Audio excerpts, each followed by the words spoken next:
that lets them take the lead, and he plays it very sincerely and very understated, actually, for the film, and it works absolutely brilliantly, I think. This is the film that introduced me to Michael Caine, and I think of this film every time I see him. I'd never seen him in anything before this. I was young when this came out, so yeah, I think of him or I think of this whenever I see him. And now, you didn't care for the casting of the Disney characters so much with Mickey's Christmas Carol, but how did you feel about the matching of the Muppet characters with the characters in A Christmas Carol? I thought it worked better. The reason I say that is because this film was truly, you could tell it was a full effort, that there was a lot of resources, there was a lot of time that had been taken. This was not an exercise. This was truly a special film.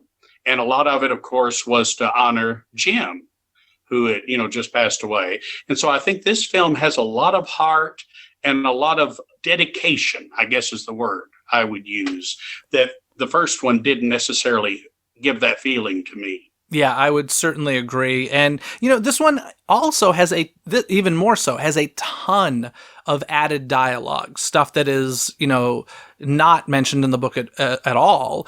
Yet it all feels very real, very organic, very much of the world. It never takes me out of it, even when it's a crazy little Muppet antic. I'm like, I completely believe it in this story. It just works. But 9 times out of 10, those antics are very small. They're very quick. They're just like little quick comment things that, you catch it and you go, oh, that's witty, or isn't that clever? But it's not something that overrides the scene that you're watching. And I would say, like, for instance, like when you go to Fozziwigs, instead of Fezziwigs, you go to Fozziwigs, and it's the gang and the band and all. And of course, they're playing the usual, crazy music that they get off, playing. So, but it doesn't bother you because it starts off very, like a little minuet, and then it goes into okay, now it's a hoedown thing, that we're playing. So it doesn't bother you. And then when you have the juxtaposition then of young Scrooge and Belle, their world, it's like they come together and they're in their own little world while all this craziness goes on around them.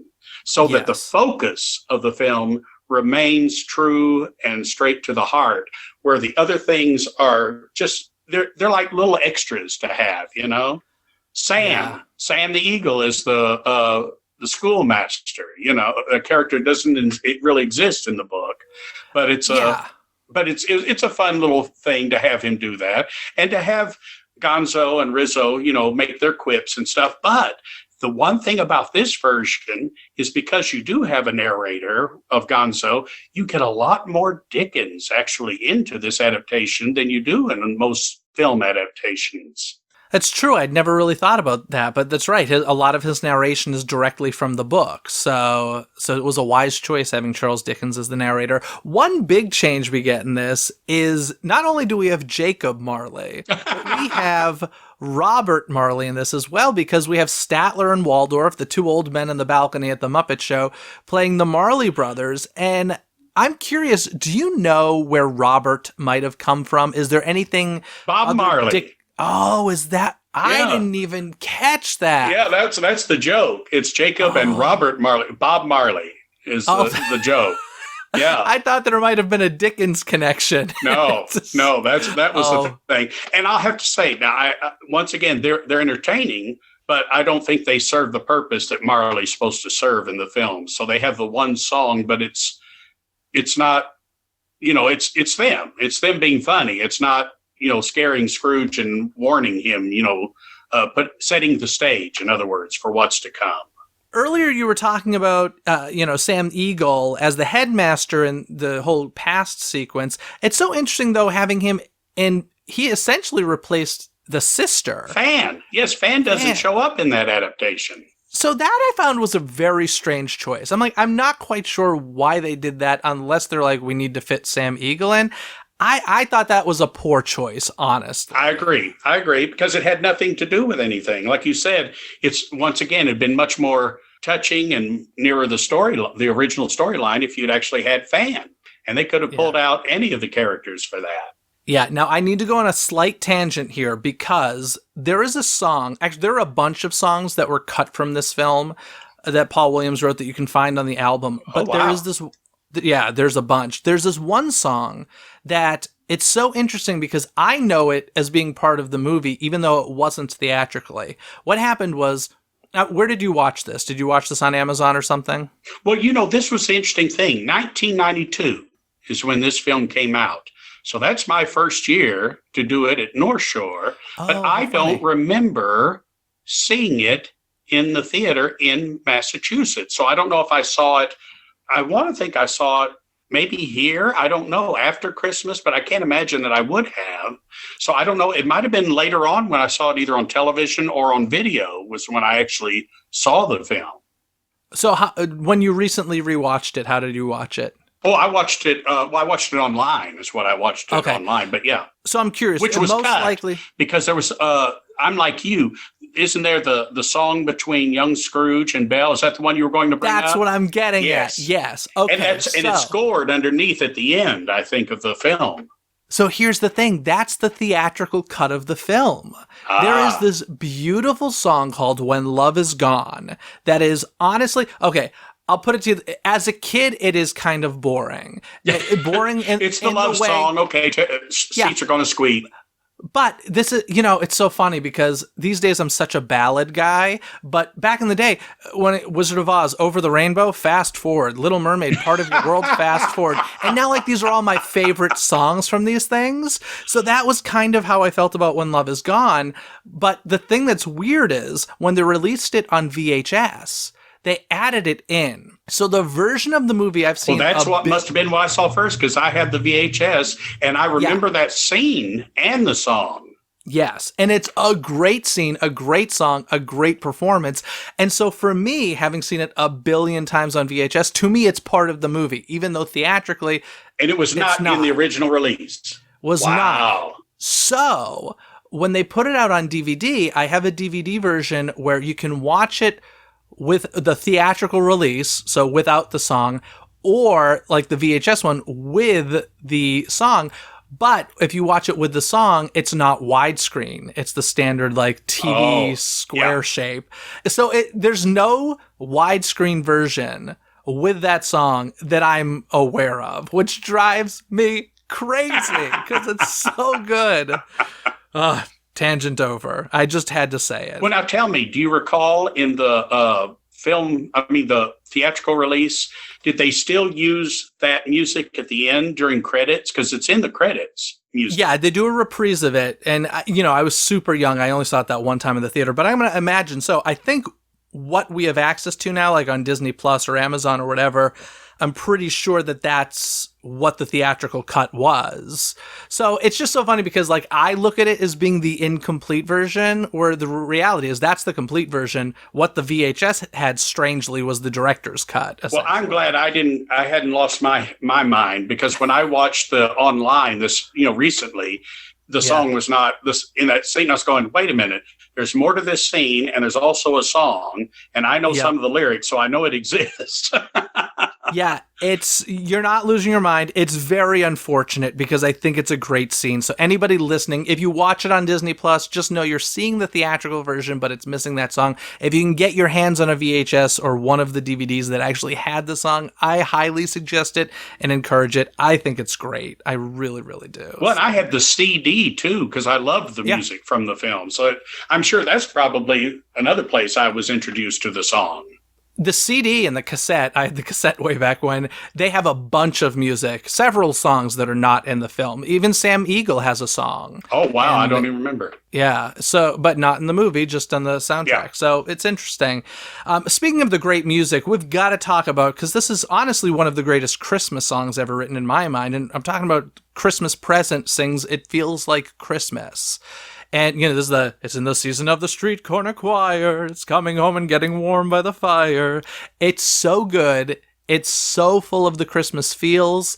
It's being used these days in a stage show at Magic Kingdom during a typical year. I love that it's become part of holiday traditional music in a lot of cases. I still want to hear it more. I want people to really embrace it.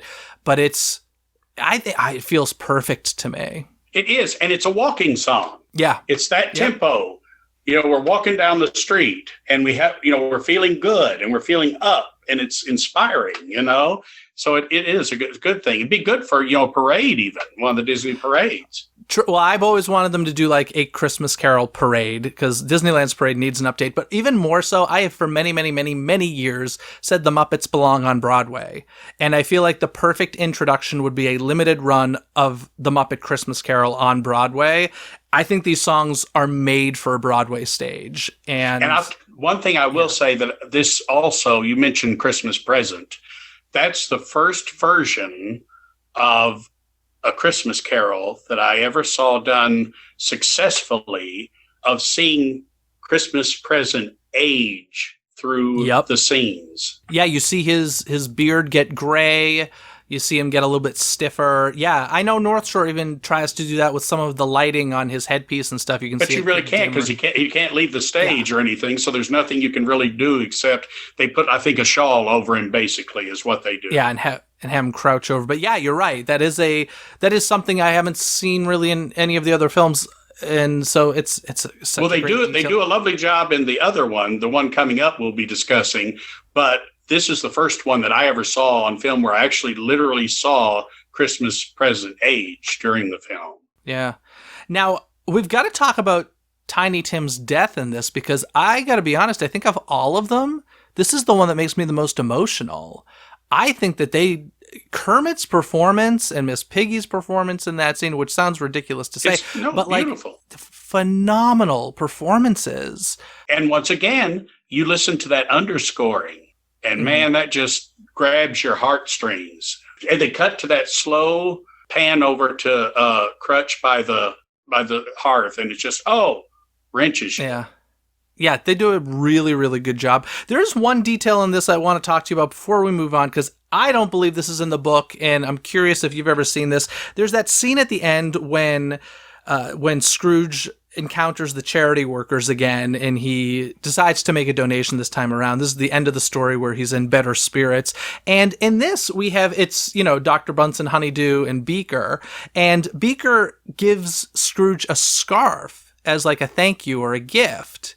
And is that part of the story, or is that a Muppet choice? No, it's not in the book. Although, interestingly enough, years ago, when I first started doing the show at North Shore, we have characters in our production called the Pearlies, which originally were street performers at the beginning of the show, and then they became aids to the spirits throughout the time. So they were magical themselves.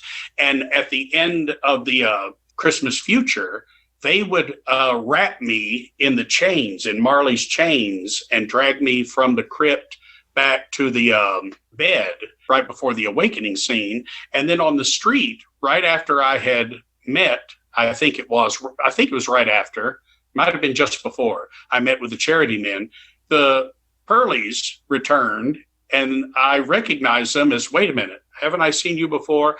And they would take off a scarf, and they would wrap me in the scarf as almost like they'd wrap me with the chains. And we used that for several years. But it's not in the book. You're absolutely correct. That's why I was questioning if it was in the book, because I remember it from the Muppet one, and I vaguely remembered it from your production. And I was like, well, if both of them are doing it, there must be something. But I actually went back and reread it, and I was like, I can't find this. So I was curious if I was missing something. But okay, very interesting. Well, in 1992, so who knows? Either inspired. Yeah. Either John or Greg Kanakis, who started directing with him the next year, one of the two of them might have seen it and said, I like that. Let's put that in. That's interesting. Now, anything else to say about the Muppet one, or do you want to move on to the 2009 one? Oh, let me look real fast, see if there's anything that I wanted to mention. Oh, the other thing I loved in this film is the overall design, and certain elements of the design really hit me. One thing in particular is the design of the bed curtains, in that when Christmas Past comes in, the light coming through, yet you see the design in the curtain, so much detail that I just love. And then the idea of young Scrooge as he ages, being played by the different actors that they kind of do a time lapse with them as they age. I kind of thought that was a neat touch. Yeah, I'm telling you, The Muppet Christmas Carol is one of the best adaptations out there, and it sounds like an insane statement to make, but at the same time, I mean, it's not that surprising. The Jim Henson Company, it was kind of, it was right after Jim's death, but it was still his film. He did all the, development of it. Yeah, so let's move on to 2009, and that is Disney's A Christmas Carol, and that was directed by Robert Zemeckis and starring Jim Carrey. This is an animated feature using motion capture, so very much like The Polar Express, which came out before this. This one is a feature, it ran for an hour and 36 minutes. One of the things I love about this, first of all, this one is dark. It's like much darker than you would expect for a Disney movie, but much closer to what the actual book would be. I have very mixed opinions on this one. They do things that I think is brilliant and then other things that I absolutely hate. They start it with like a storybook opening, which I think is beautiful because number one, it is a book. But number two, it just throws back to those days of Disney Sleeping Beauty, Cinderella, and all those classic fairy book tale openings. See the book open, Yeah, and the first thing you see is the line, Marley was dead, which exactly in his mug, exactly. That's the first line of the book, and I just love that they went for it in this Disney animated feature. Marley was dead. I think it's great. And you have the artwork of Marley, and then it merges or whatever, morphs into what you'll be seeing for your animation. At first, when you see that image of Marley, you go, okay, now is this the way they're going to, animate this film? Is it going to have this look? And then it changes. And then you get, the look that you're going to have for the film itself. Yeah, now something that's so interesting about this one starts 7 years before most of them do, because Marley dies 7 years before the beginning of the story. We are told Marley was dead, and we were told he died 7 years ago, but we actually go to 7 years ago in this one. We see Marley Ebenezer Scrooge looking over Marley's dead body. One of the things that's so interesting here is that he steals the coins that were on top of Marley's eyes, keeping the eyelids shut after his death. And once again, like that whole thing with the Mickey one of, I buried him at sea and kept the money he left for the gravestone. My gosh, Scrooge is a horrible human. Well, what they do that's neat is you have the Undertaker standing there with his hand out. Yeah. And so Scrooge gives him a coin and he puts his hand out further. It's like, no, that's not enough. So Scrooge very, very, very reluctantly finally lets go of that second coin and gives him. But then what happens? He immediately stops the boy who's about to put the cover on the coffin, says, "Hope," and he takes those 2 coins back off the face, so he didn't lose any money on the deal. Yeah, exactly. Too funny. What did you think of Jim Carrey in this role? And not only this role, he plays the ghosts as well, which we'll get into. But what did you think of that casting choice? I wasn't as thrilled with his Scrooge as I was with his spirits, but I liked the idea of him playing all the spirits. I thought that was an interesting choice, and I thought that, for me, that worked well. Well, that's another thing that's so interesting about this is, so many people adapt it any way they want, once again, since it's public domain. And at North Shore, the ghosts are actually seen as townsfolk and various other roles at the beginning of the story. Which is the way most stage adaptations do it, because of the difficulty of hiring enough people to populate the entire, past, present, and future would be cost prohibitive. So most versions do what I call a Wizard of Oz version, where you see them, in the present time as somebody, and then they come back as somebody else in the storytelling, which also blends in well with Scrooge, with this maybe being a dream that he's seen these people and then they have worked their way into his subconscious. I have that as a question for you at the end of this, but I'll ask it now. Is it a dream to you or not? For him? Yeah. For him, it's not a dream, but I think it very well could be a dream in actuality. I never really looked at it as a dream, to be completely honest, which I know. Well, he certainly doesn't. He certainly doesn't. I guess I've just always looked at it through Scrooge's eyes, but I've never, not until last year, sincerely, for the first time ever, because somebody was questioning me about it, I never even thought, yeah, this could be a dream. I've always been like, no, it's just this fantasy reality that exists, but it's so interesting. So you think I still think it's not a dream. I think that this happens to Scrooge. Well, it definitely happens to him. There's no doubt about that. And, he certainly treats it as though it's happening to him every second. But whether it actually does or not, because when he wakes up the next morning, everything is as it was. He's the one that's changed. Everything else is the same. So it's an interesting idea. Now, the Jim Carrey thing I find really interesting because it felt like, Scrooge especially felt like a caricature to me. It felt like Jim Carrey trying to be this older man. I don't know, the voice was a little weird to me. Yeah, I agree. It's one of the things I really don't like about it, and I like Jim Carrey. I just don't think it was a super smart casting choice. Well, and another thing for me is their choice in animation, since they were using all of this motion capture and everything. You'll see, especially in Scrooge, you'll see a lot of definition.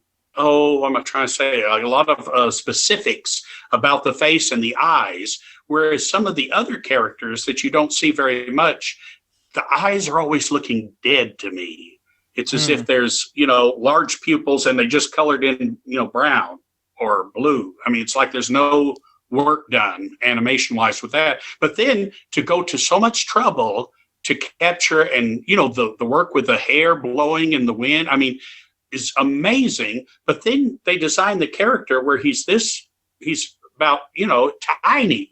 You could put your hand around his body, you know what I mean? And he's elongated. It's like they stretched him out or something. They did odd things. It's like if you're going to go the trouble of capturing all the humanness, qualities of people to do this, it was odd that they would then exaggerate body types and things like that. That to me, it was incongruent. I'll put it that way. Yeah, they make strange choices with this style of animation. The same thing can be said about the Polar Express. Some people find it outright creepy, which I get it when people say it. I'm like, it is kind of creepy because it's like human, but not quite. Like exactly. It's like Alien. And of course, Robert Zemeckis, I'm sure he loves that kind of thing because, Roger Rabbit and all of this. I mean, he seems to be very much into the technical end of it. I don't know his full, library of shows he's done. Honestly, that's my problem with it is to me, so much of this film, this adaptation is a gimmick. There is this whole sequence because this was released in IMAX 3D. I saw it in IMAX. Yeah. Same thing with Polar Express. Him as well, his company, same people involved. And there are too many sequences in this version that were made specifically for 3D. I'm talking about when they shrink the size of Scrooge down to a little person in future. I hated that. Slipping on icicles and just a lot of flying sequences that are more than they need to be. And there's a ton of 3D gimmickry in this that drives me nuts.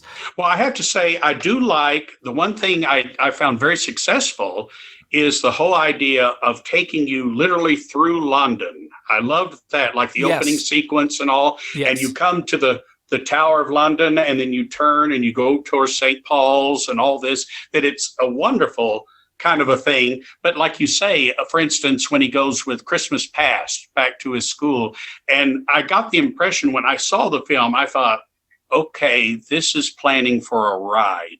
They're going to have a little roller coaster setup is what they're going to do with this. Because I kept feeling like this movie is being made as something for an attraction they're going to bring to the parks. And that whole thing, the whole thing when they shrink him, it's lost ridiculous. Me totally. Yeah, I hate it so much. And the horse, remember the horse carriage chasing him, which you have the carriage that exists in the book in Jacob Marley's section. But to have these and those horses, with the animation on them looking like Tron or something out of Fantasia or whatever, you know? Yeah, odd choices. But then, then some brilliant choices are made. I love the fact we were talking about at the beginning how it starts 7 years before we normally start the story. I love how they transition to 7 years later of seeing the Scrooge and Marley sign, age. And that's how we know we've gone forward 7 years. I think that that's a brilliant choice. I love that we see all of the apparitions after the scene with Jacob Marley.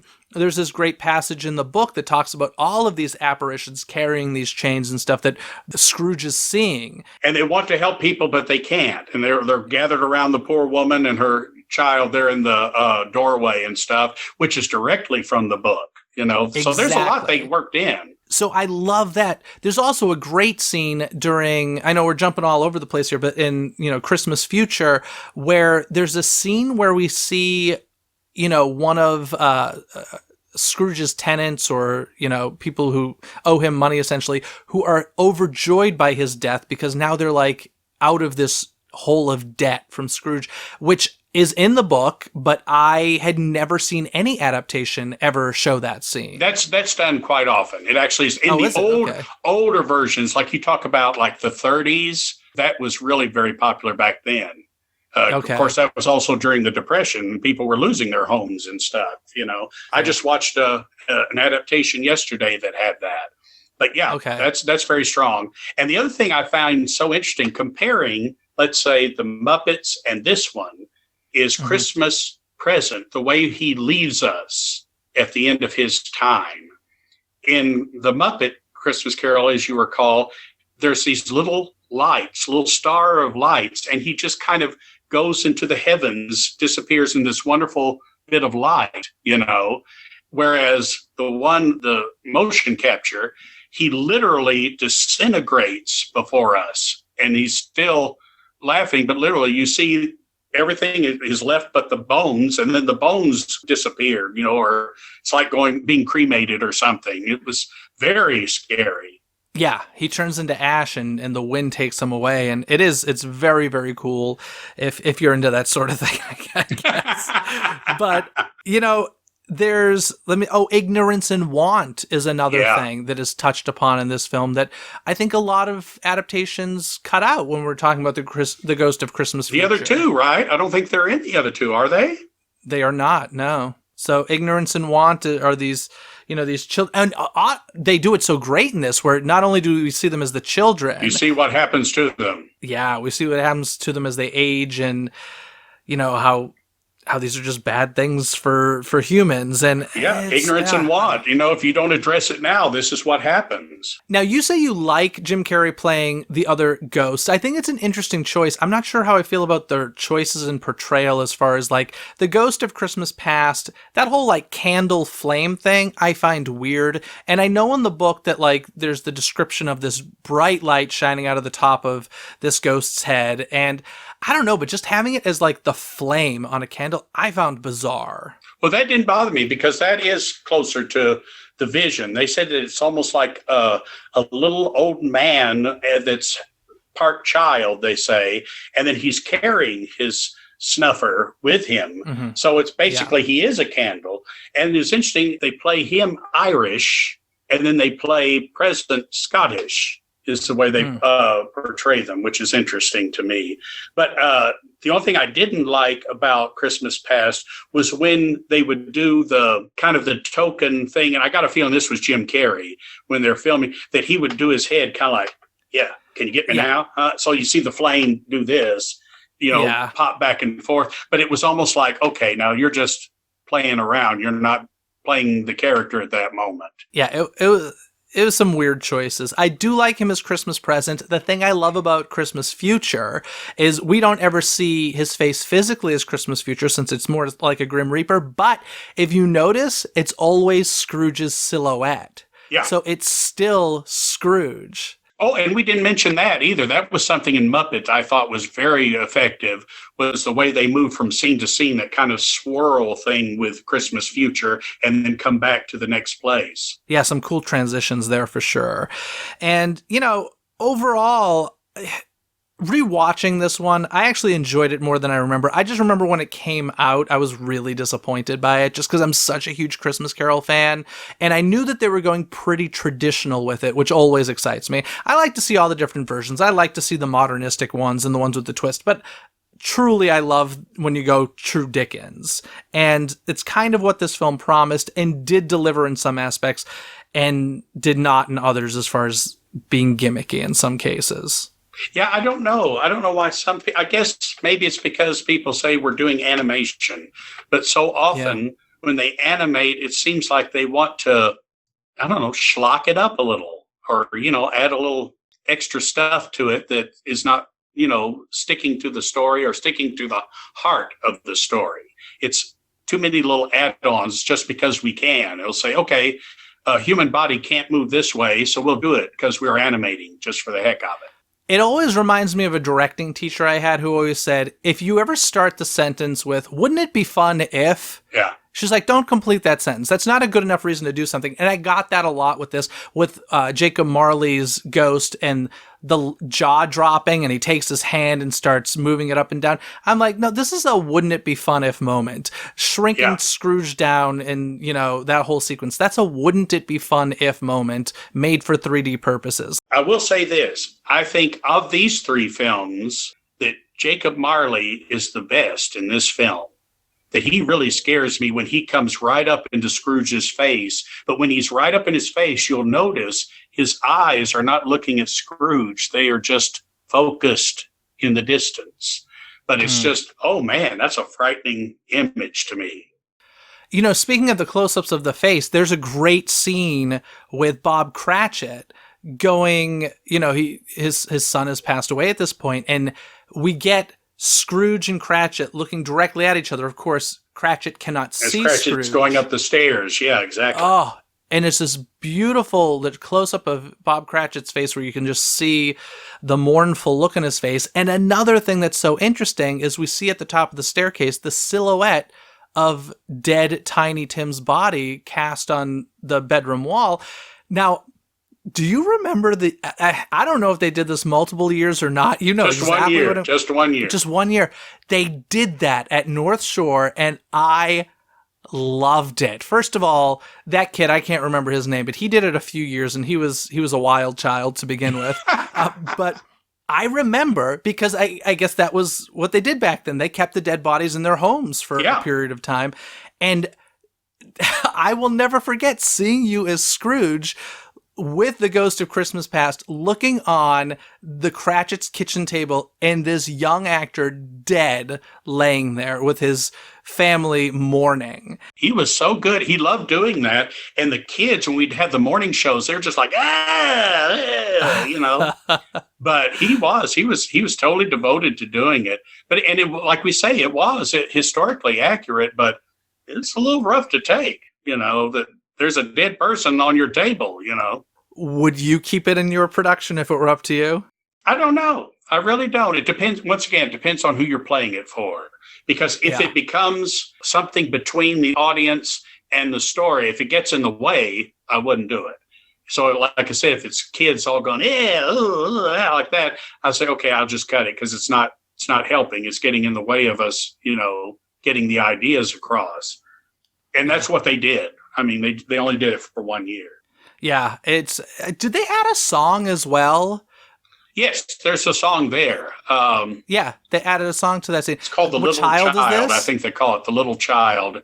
But it's, I'm trying to think of what it's a version of. Years ago, they did a version of Greensleeves there, but this was, they have a new song there now. I mean, but it's called The Little Child. Okay.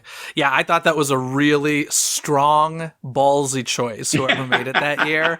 And I was my jaw dropped when I saw that. But in any case, they do that in a way in this 2009 version. So, so those are the three Disney versions of A Christmas Carol. They all have their strong points and some weak points as well, but I say they're all three worth checking out. Is there anything else you want to add about them? No, I love that. You said something about doing trivia, and I have trivia for each of the films. Oh, gosh. All right. Well, then let's get to some trivia, folks. you know the answer? Get your brain gears churning and play along. It's trivia time. Alrighty, David, do you want to hit me with the trivia question first, or shall I hit you? Let's actually go with you since you have multiple ones. Ask me one of yours, then I'll ask you one. Let's say for the first one, for Mickey's Christmas Carol. Let's do it. The very first show I did as a young actor was The Wind in the Willows. And I played a character called Portly Otter. In the first film, the Mickey's Christmas Carol, The Wind in the Willows, I believe, is actually represented by more major characters than any other Disney film. And if you can name some of those characters. We got the charity worker. Yes, Rat and Mole. We have Fezziwig as Mr. Toad. Yes. I'm going to assume some others from that party as well. Yes. The Badger at Fezziwig's party dancing. And then we have the two weasels appear as grave diggers. As grave diggers, right. Cool. Yeah, no, they definitely had some representation from that one. But it's interesting they should choose that film to choose that many characters out of to, work into it. I guess maybe because it's also a British film, maybe they felt they could easily move them in. Finish with your questions since they're all about these three. Okay. And let me hear your next one. All right, for A Muppet Christmas Carol, Rizzo is evidently tied into a famous wizard through an article of clothing he wears. Can you tell me what that might be? I can't even visualize what Rizzo was wearing during that movie now. A friend of mine, Tom McCarthy, used to work at the theater. He pointed this out, and I had never noticed it until he mentioned it. And then when I watched it again for this, Rizzo is wearing a scarf of red and gold, the same as Harry Potter in Gryffindor. It's their colors. And I said, isn't that fascinating? And I said, why red and gold? And why did J.K. Rowling, choose that color? Is it a soccer team in England's colors or something? I mean, I don't know why, but red and gold, interesting, a combination of colors that you don't always see. That's really funny. So Rizzo is a Gryffindor. Apparently. Well, good for him. That's funny. And then the last one on the motion capture one, and once again, something I had never noticed before until I watched it this time. But if you go back and you go to the Cratchit home, and when you go into the Cratchit home, you'll see the fireplace, the hearth, and just to the left of it is an oval frame with a drawing. And the drawing is of Charles Dickens as he looked in 1843 when he wrote the book. Oh, wow. That's awesome. Yeah. Some real love and details were put into all of these. I really think they're all fantastic. And you know what? Considering how much I love the book, that's kind of a big statement that I love all three Disney versions, Yeah. I know you don't particularly love the Mickey one, but I think it has some qualities to it worth watching. And I do think it's a great introduction to A Christmas Carol. I was thinking the other day, and you said that Mickey's was probably your introduction to the story.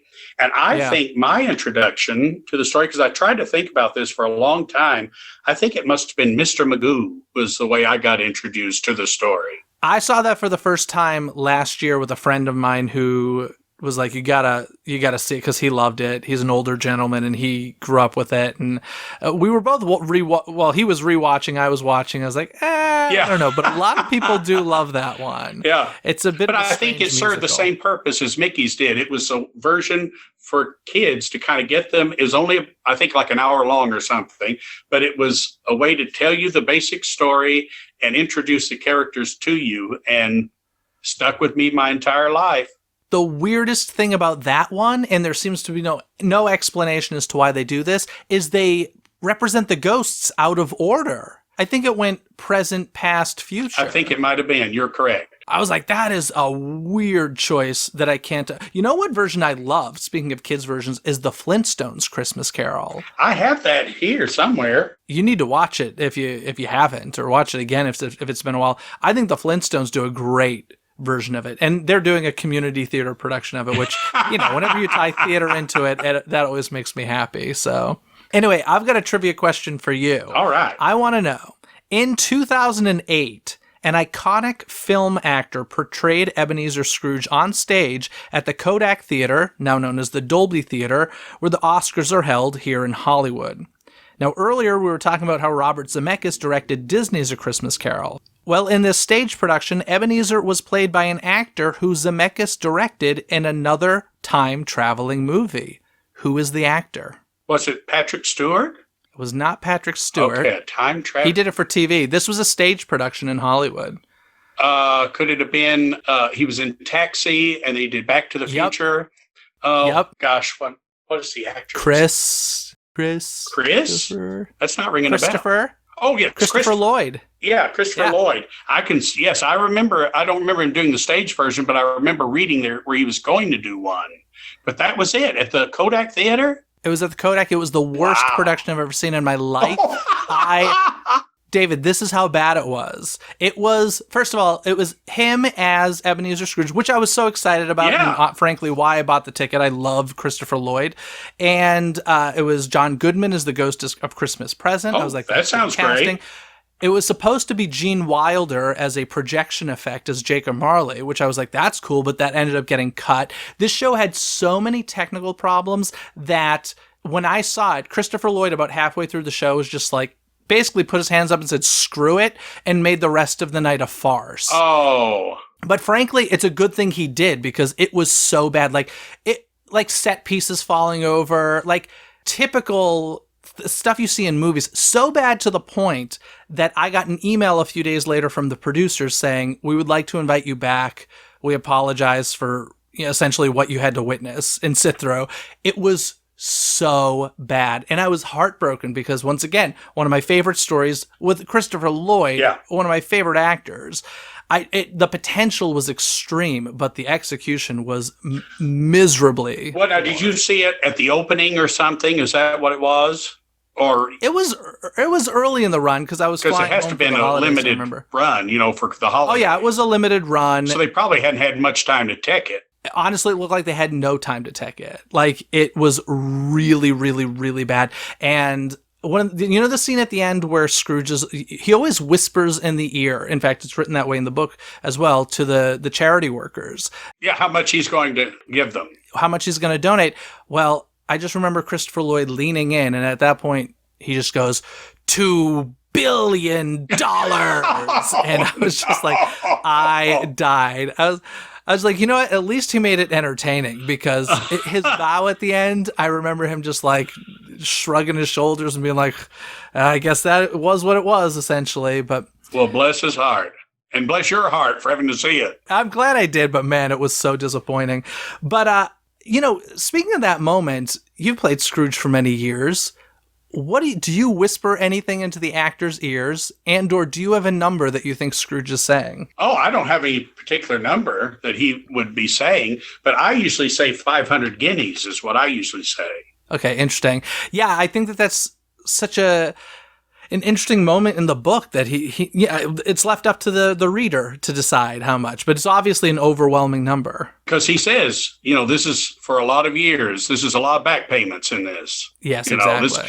In other words, don't expect this every year. Yeah, exactly. Well, David, thank you so much for coming on here to talk about Disney's versions of A Christmas Carol. Thank you so much for the joy you have brought generations of people in New England at North Shore Music Theater. I really hope we get to see you on stage there next year, considering this year they're shut down. But thank you so much. Oh, thank you. I can't thank you enough, Jeff, because like I said, you know how much I love this show, and I love your show too. But I mean, I love anything Christmas Carol. It just means a lot to me. It's been part of my life for so many years. Since you're not performing it on stage this year, is there anything that you're doing to kind of live out your Scrooge this year? Well, this past week, I've just been watching adaptations of it. Films is what I've been doing on television. Now, I have some friends that are actually doing a stage production outside up in Oklahoma that they discussed with me about auditioning for, and I said, no, I don't do outside theater very well. Yeah. So, but I thought about it one time, maybe trying to go up and see that. But the way things are, I think I'm going to be in my little bunker and take it easy and come out alive of this thing.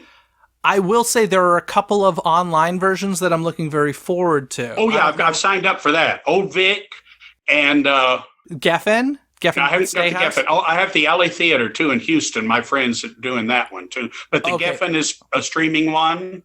The Geffen, okay. Quick story before I let you go. The Geffen, this was last Christmas, I believe. I had a theatrical experience that I'm not talking about the Christmas Carol. I had a really bad theatrical experience where I saw a national tour of a show that I'm not going to mention, that I was sitting in the audience and I just hated. I didn't even hate it. I felt nothing for it. I had no opinion for it. And that's worse than hating it to me because it means there's no specificity whatsoever. And the audience was eating it up. This is a Broadway hit. And I just was so not into it that I literally left the theater that night saying to myself, do I not like theater anymore? Am I not a theater fan? And it broke my heart. Fast forward to exactly 1 week later, I go to the Geffen Playhouse to see the one-man production of A Christmas Carol, performed by Jefferson Mays and directed by Michael Arden. I did see where Jefferson Mays was doing one. I ended up going to this production twice. It was one of the greatest theatrical experiences of my life. It blew my mind.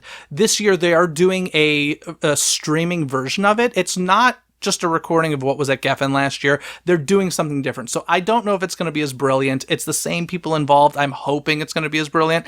So I did buy a ticket to that because, as I said, I like to see different versions. And I got the Old Vic one. I went last Christmas and I saw the Old Vic version in New York.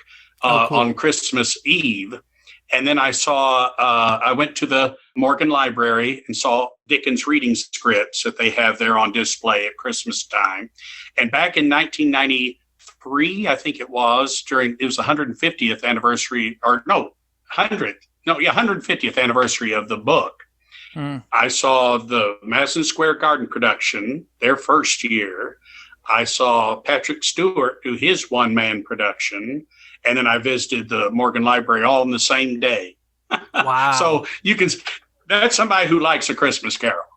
Yeah, so good. Well, among those, sincerely I say this, North Shore Music Theater's production is up there, and your Scrooge is legendary in New England. And, I actually contacted North Shore and Bill Haney, and this was quite a few months ago. And I highly suggested to them that they have a streaming option available this year, because I'm assuming they must have video of a full version. Yeah, but it's not great. It's just done for archive. So it's not, edited and all that sort of thing with several. They have done multi-camera before, but it was all just for archival. It's certainly not to be put out, for public consumption. But I'm hoping maybe in the future we may do a version for that. Yeah, which really would be fun because a lot of people, always talk about, and this year they were like you, they said, can we see something? And they contacted me at one time about maybe even coming up and just doing a reading of the show for half a house.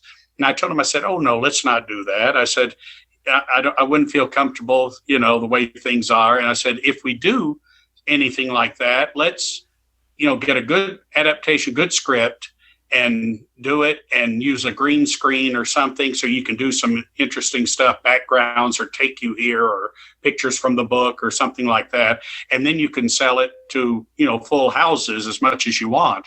But I said, that doesn't seem right. And then they called back and they said, yeah, things are turning bad up here. The rate of infection is starting to go up. So we're not even going to do it. But it would be nice. It would be nice. And a lot of people want to have a recording of just the music from our production, too, because the way it flows through is beautiful. Classic carols. I do love the music choices that they make for it. Well, David, once again, thank you so much. We keep going on, but thank you for doing this. This was so much fun. My great pleasure. And Merry Christmas. Merry Christmas. And listeners, at the beginning of this, you heard David portraying Scrooge in more of his Scroogey ways, but I'm going to leave you with An Awakening from Ebenezer Scrooge, performed by David Coffey. The curtains. They're not torn down. You! You didn't tear them down. They're here, rings and all. The teaspoon, the sugar tongs are here. I am here. The shadows of the things that might have been may be dispelled. No! No, they will be. I know they will. Oh, I don't know what to do. I'm as light as a feather. I'm as happy as an angel. I'm as merry as a schoolboy. And I'm as giddy as a drunken man. What is today? What is today, my fine woman? It's Christmas Day, sir. Christmas Day? I haven't missed it. Merry Christmas. Merry Christmas. And a Happy New Year to all the world. I hope you folks have enjoyed this episode as much as I did recording it. If you're still looking for more holiday goodness, be sure and check out the last several episodes of Disney Coast to Coast, as it's been all about the holidays the past several weeks. Plus, I included a link in this episode's description with the DCTC holiday episode playlist. I would like to take a moment to wish you all a Merry Christmas, Happy Holidays, and a Happy New Year. 2020 has been a doozy of a year, but I hope that this podcast has been able to bring a bit more joy and magic to your 2020. Thank you so much for making Disney Coast to Coast a part of your life. Season 8 of Disney Coast to Coast will premiere on Wednesday, February 3rd, 2021. Until then, take the time to go back and listen to any past episodes you may have missed. There are literally hundreds to choose from. I know how busy life can get and that sometimes it's hard to keep up, so take advantage of the hiatus to play catch-up. And don't worry, I won't leave you completely hanging during the hiatus. Every Wednesday, I'll have a little something in the podcast feed for you, so keep your eyes out. Other than that, folks, have a magical day and a Happy New Year. Bye! Thanks for listening to Disney Coast to Coast. Have a magical day. Disney Coast to Coast is produced and hosted by Jeff DePauli. Learn more about the podcast and become a supporter at DisneyCoastToCoast.com.